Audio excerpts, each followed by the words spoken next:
method of business would persist until the formation of the National Wrestling Alliance in 1948.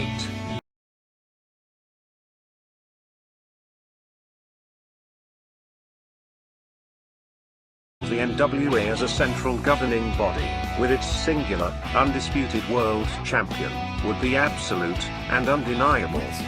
This control, combined with the expansion of the interstate highway system, and the inevitable popularity and availability of regional television, would usher in an era of wrestling that was defined by what would come to be known as the territory system.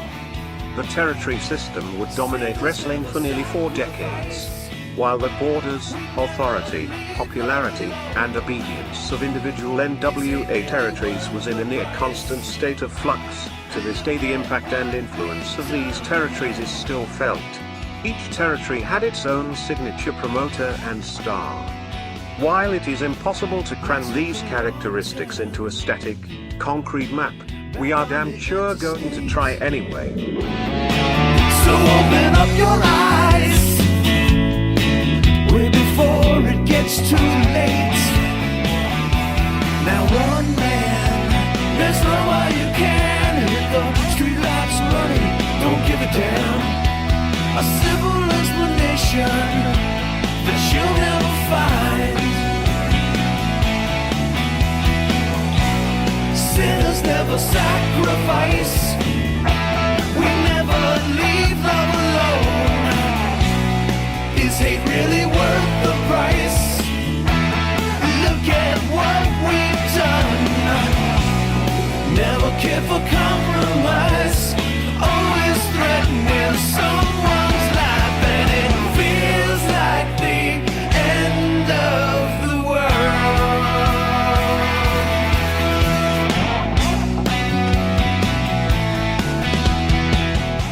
All right, welcome to the sister of Long Island's number one, our brother, of Long Island's number one pro wrestling broadcast, what we're calling This Week in Pro Wrestling, presented by Monte and the Pharaoh. That's us. So the fans asked, they wanted some extended shows from us, and we Nice. thought, hey, you know what, let's try something a little different where we just cover this week's in action. Where we're going to probably pick a few things that have happened and just have a lengthy discussion, and let's see how it goes. Okay. And That works we'll for be me. premiering this Friday. That'd be tomorrow, folks. That's right, 7:30 to 8 p.m. So we look forward to seeing everybody right there. before SmackDown. That's a pretty smart move. You know, my the friend. fans at home will probably know our cycle by now. Our show is live on Thursday nights. Right. And then after that, they've got the next, what I consider isn't SmackDown the flagship, at this point for I would think it is, Can we yes. just get to that already? Because I know that Absolutely. Raw traditionally has been, but SmackDown clearly is right now the flagship show of WWE. So since you got us on Thursdays, then you got WWE kicking off the Monte and the Pharaoh Wrestling Week on Fridays. And here we are right back. It's Thursday now. And then tomorrow night, they get to watch This Week in Wrestling with us. And then they get to watch SmackDown. That's a pretty good thing. And it goes all over again next week. That's Oh, good. my God. This is great.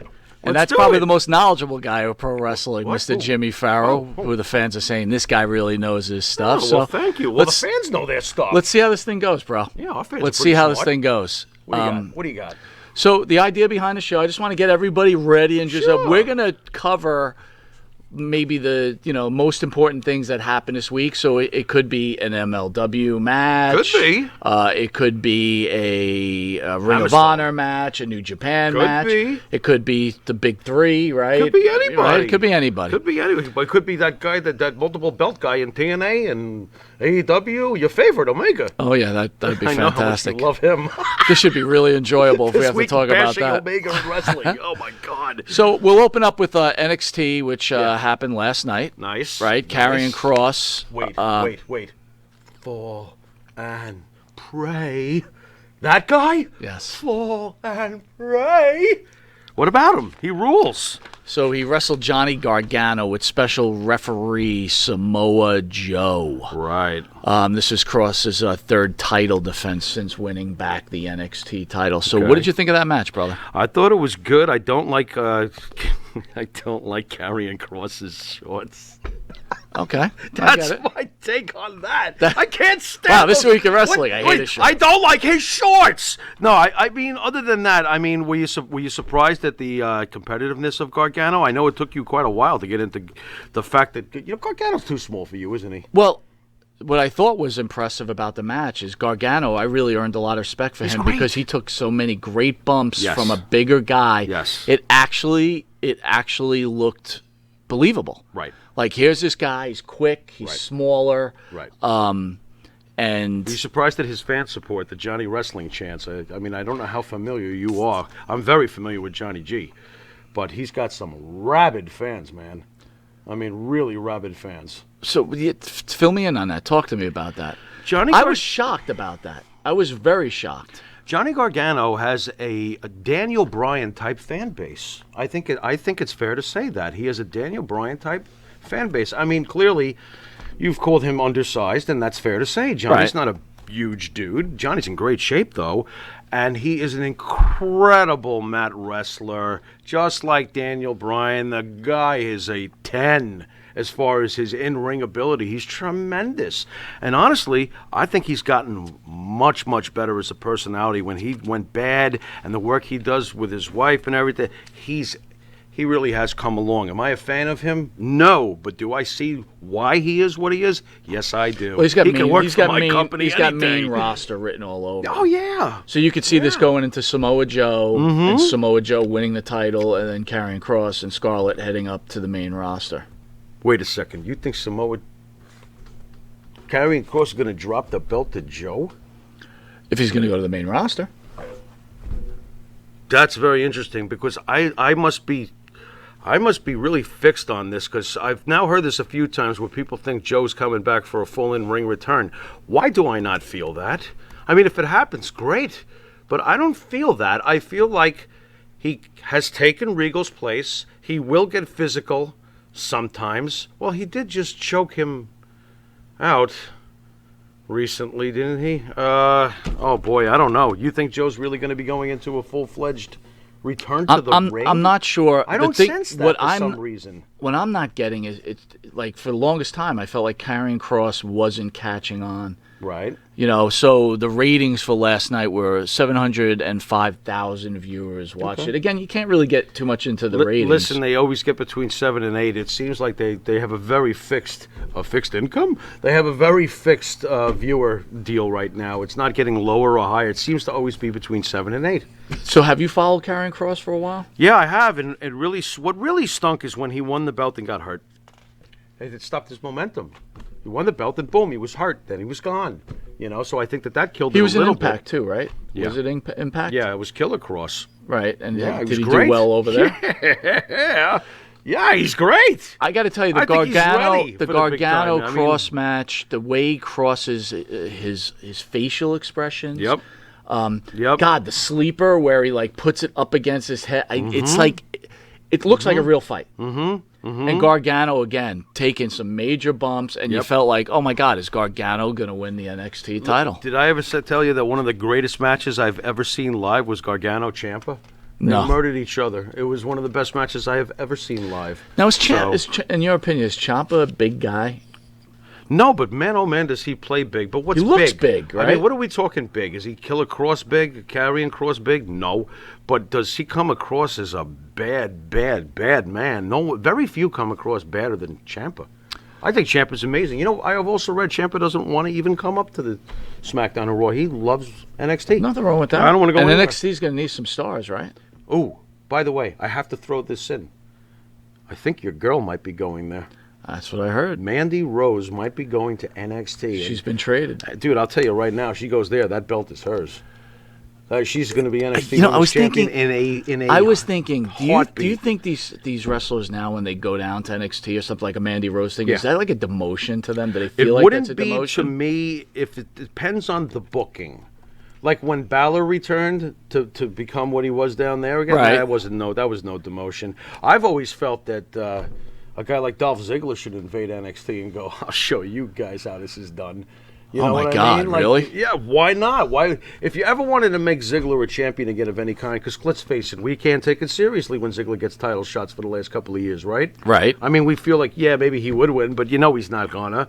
I think if he went to NXT, yeah, I think he would become NXT champion. So reports You know? say that Raw traded Mandy Rose to NXT for Aliyah. Do you know Aliyah? No, but wait a second. They traded her? I didn't know. That's what it says. Really? I didn't realize you could start trading like that. I thought that it used to be a draft or something. NXT's never been Well, involved. again, now this is concerning for the main roster because what are they going to do now with Brooks, right? Dana Brooke.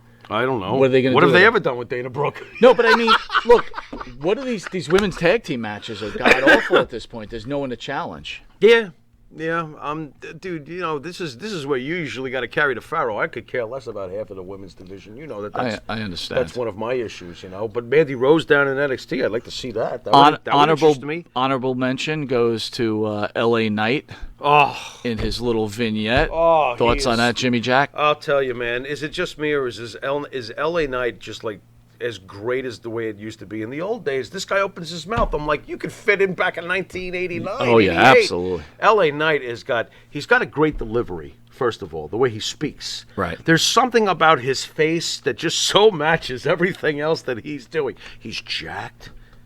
You got to be impressed with his build, right? Oh my God, yeah, he's definitely. How is he not? He wasn't that big in NWA. How either. is he not already your favorite wrestler? Because this wrestler screams Monte. Yeah, he does. I was watching him. I'm like, this guy's pretty good. He's got so much pizzazz. There's Oh, yeah. just so much going on there. And you would have loved him in TNA when he was hosting his own show. Dummy! Yeah. He was the greatest. Right. In TNA, he was the whole show. I would tune in just to see him in Impact. That's how great he was. So I'm glad that they pulled the trigger and they brought him in. I have to admit, though, being Eli Drake, when I first heard L.A. Knight, I wasn't too thrilled. But Really? No, because it used to be part of his thing to say his name, Eli Drake, and it was great. He did it great. Then I was like, L.A. Knight? And I thought to myself, well, at least it's the same syllables and stuff. Yeah, sure, L.A. sure. Knight, Right. Eli Drake, LSD. Oh, never mind. But, okay, fine. He's got it. I want the belt on him yesterday. I want him to be up in SmackDown yesterday. That's how great I think he is. I've loved this guy for years. He should be main event. He's the type, to me. And by the way, would you think a guy like him would need a manager? Because he clearly can talk on his own, but is he so great that even if you put him with a manager, it would be great? And who would manage a guy like Eli Drake? That's a really great question. It's interesting to me. Why does it always seem like when someone goes, he doesn't need a manager, she doesn't need a manager Right. because their mic work is so good? Right. What's wrong with having a great manager on the stick There's along with a nothing great wrong with it. Can wrestler you say on the Hulk stick? Hogan and Jimmy Hart? Sure. There's nothing. Those two couldn't talk. Those Right. two are the greatest Right. talkers ever. Or Rick Rude and Bobby Heenan. Of course, Mr. Perfect could talk. Absolutely. I mean, come on now. Yeah, I don't know. Who would manage him? I almost think in would today's manage him? Not Heyman. wrestling, everything has become very cookie cutter. It is. It's like Yeah, it everything is. you can't. Sometimes you have to go back to the past to improve the future. I think so. I think that guys like L.A. Knight get the past. That's why they're giving us a hopeful future to go watch. I think that they do get it. Not everybody gets it, though.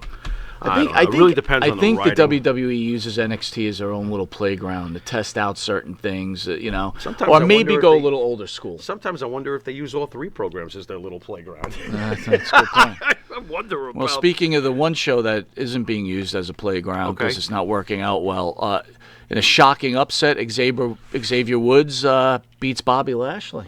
You were big on this. Yeah, I was big on it because it was really a shock. Would you think that Xavier Woods is got? Not in a million years. Yeah, come on. And the surprise roll-up, too. And it's funny, too.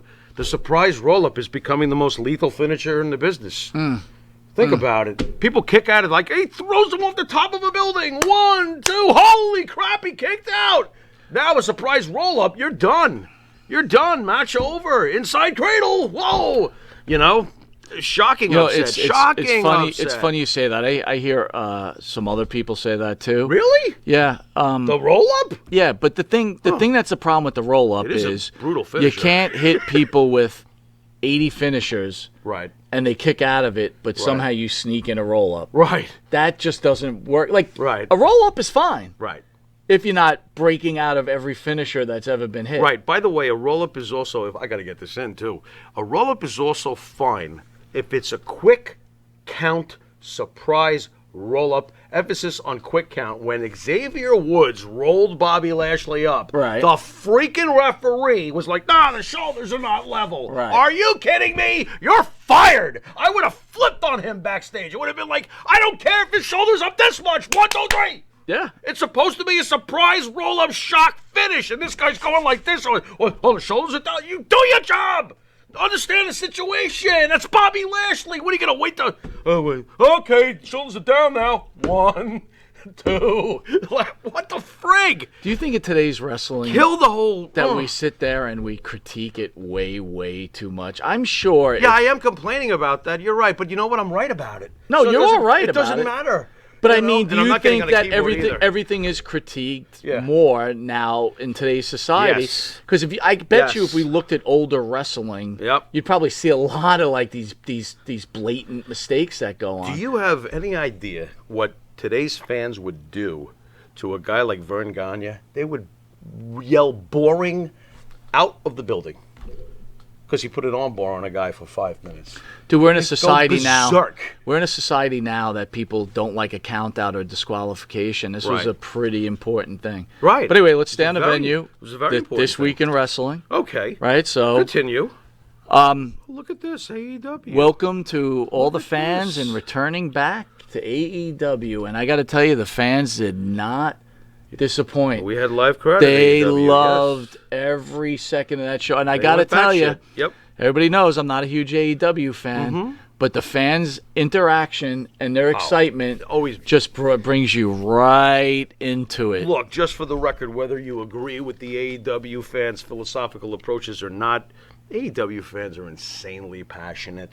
Can we give them that? Yeah. Because they deserve that. They are completely nuts, and they always have been from the very first night that they kicked that company off. You certainly can't say it's the fans that hurt that product. Right. The fans absolutely give 1,000% of their love to what they see in that ring with that company, and I give them credit for that. So I think we're gonna go through that event that happened last night. All right. Moxley defeated Carl Anderson. Yep. Is it just me, or is Moxley getting, like, beefy? Getting beefy. Dude, he's starting to look like Big Brother Stu. He's looking big. But again, I don't understand people being into John Moxley. Just some regular guy, you know. Yeah, I'm not a huge John Moxley guy myself, but I can see it. I mean, not on the level of a Stone Cold Steve Austin, but look, he's the fans' badass. He's the people's, choice as far as a rough guy goes. They like him. Typical leather jacket, rough dude, and he sells it very well. By the way, he sells psychoticness really well. He's become quite the loose cannon. You know, I got to be fair. He is a top performer. He is. Just to me, he's just like a regular guy. I though. still think it would have been nice if Lesnar had worked with him. Let's put it that way. Here's what I don't understand. He's defending that Japanese title. Yes, Right? The In IWGP right. US. Yeah, what about So it? is that recognized in AEW? Damn straight, damn skippy it and they is. allow you to defend it in AEW? In New Japan, absolutely. Absolutely. That belt's awesome. That belt was created within the last couple of years. I think Kenny Omega was the first champion of it. He christened it, and I think Jericho has held it. That's an important title in New Japan. It is. It's a very important title in New Japan. And I think it's awesome that they created it. Japan's acknowledging this country, the impact of this country. So that's cool. That is pretty cool. You know, and I don't know if you knew this, but I from what I understand, Vince has talked to New Japan about working directly with them. Well, they were talking which would about leave AEW high and dry. Which wouldn't wouldn't it? make sense, right? For who? It would make For sense. AEW. Makes sense for Vince to always work with others if he chooses to, if Vince decides to. For AEW, that would really shaft them if Vince stepped in and did something like that. And don't think New Japan wouldn't do that, because at the end of the day, like you said, business is business. And I bet you secretly New Japan would probably want to do business with the WWE a little bit more, because there's a little more money involved there. It's probably a good point. So I think that they probably would, you know. Interesting.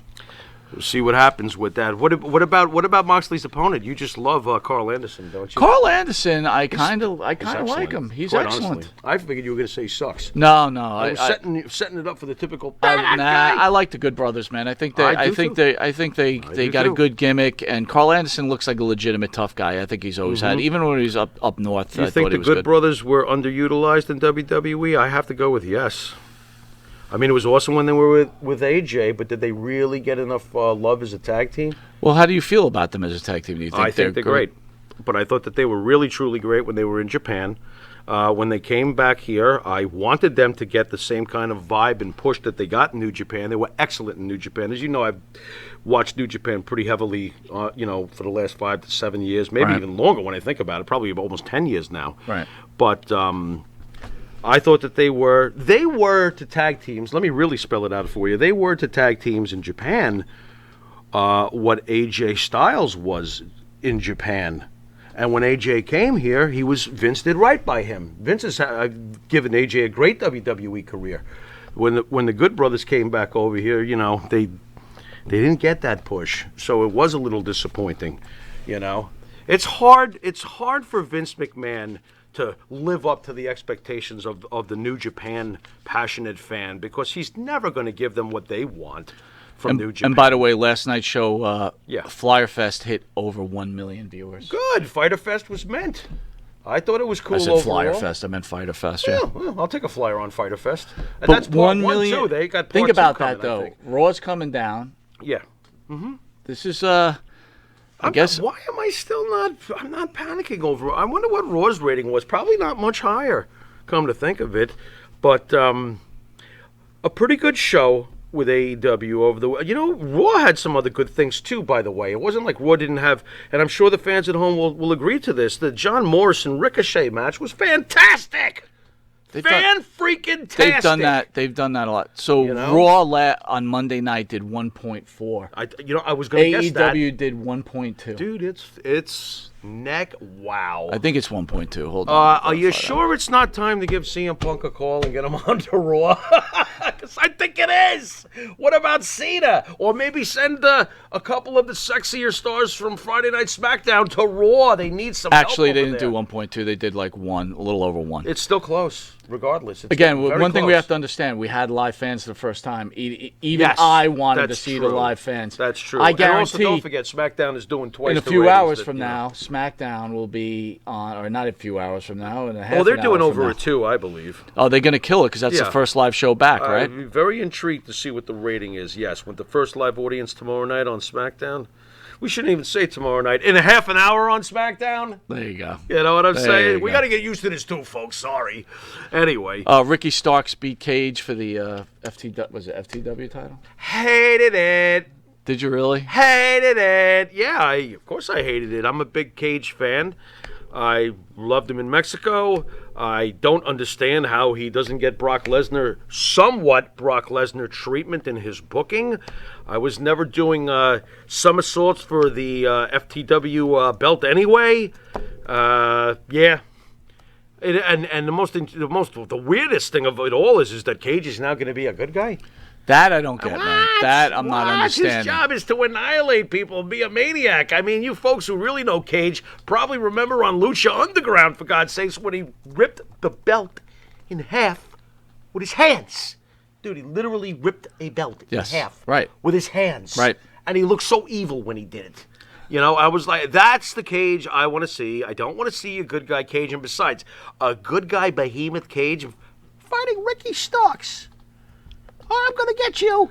This doesn't work for me. Why does this not work for me? It doesn't work for me. Because it's not, well, give it a little time. Hey, all right, guys, so don't forget, Money in the Bank is this Sunday, and just half an hour from now, SmackDown, where Edge and the Mysterios wrestle Roman Reigns and the Usos. Oh. The Usos? Like both of them? Both Usos and both Mysterios. Bianca Blair will be against Carmella. Okay. For the title. Just don't understand the chance, Carmella. Isn't Carmella wrestling her at Money in the Bank too? I'm so confused. Yes, I think Carmella. So they're wrestling that too. I don't get it. Wow. Big E, Owens, and King Nakamura against Seth Rollins will collide 2 nights before Money in the Bank, so I guess they'll be wrestling too. Nakamura. King Nakamura. That's right, with awesome music. I'll tell you, it's front of live audience. I wanted to see what they're going to do. But with that, this is our first show of this week in wrestling. Yeah. Good start. Yeah, I think so. Again, kind of get used to the format. Format? What do you think the fans could look forward to, Jimmy, in the future of these shows? In the future, every week we'll give you a breakdown of what happened on your Raws and your SmackDowns and your AEWs, and maybe there'll even be some TNA in there, like Sami Callihan beating the living tar out of Kenny Omega. You would have enjoyed that. That was pretty good. Yeah, good old Sammy. Sammy's insane. He fights women for belts and he hits people in the face with baseball bats. I think he's pretty interesting. Excellent. He needs psychological help, but that's his character. Excellent. Yeah. All right, everybody, enjoy SmackDown and have a great Sunday watching the 2021 Money in the Bank. Yeah, you've been watching Monte and the Pharaohs This Week in Wrestling, and until next week, later.